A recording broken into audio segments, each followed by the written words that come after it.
Ngibingelele ngiphinde nginamukela kubathandi bomculo maskandi kule channel ke umlandeli ke kakhuzani ke uphendule ke umlandeli kaMthandeni ke ihlaya lapha na ke einkundleni zokuxhumana ngesikhathi ke okamthandeni ebiza ke ukhuzani ke ngalo ke ihlathi ubese iphendulela ukhuzani ke ukuthi ke kungani ubize ukhuzani ihlathi ekubeni kuwena ke ihlathi kodwa ke okuningi uzokuthola kuyona ke le video ke engizokufakela yona uma ngiqeda njengamanje. Awuyibuke ke le video ke bese uyangitshela lapha ezwe comment section ukuthi ngabe bekufanele yini ke umlandeli kakhuzani ephendule ke umlandeli kaMthandeni ngale yandlela. Uyabona emculweni kamaskandi masikhuluma ngeartist elihle. Ubani ke manje ihlathi elikhulu? Ubani? Eliyimbi engathi lithosiwe, elivuthiwe, uba.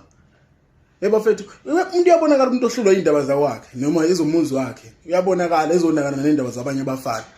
Abafana abancane labana bayazwana bayathandana futhi abanankinga. Babe ne misunderstanding bayixazulula sebe right, yabo. Ususeleke manje.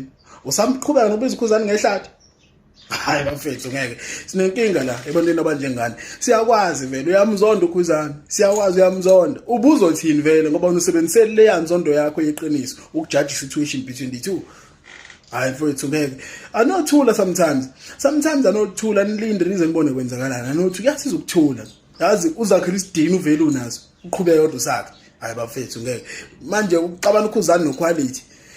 Usungenile kodwa hayi bafethu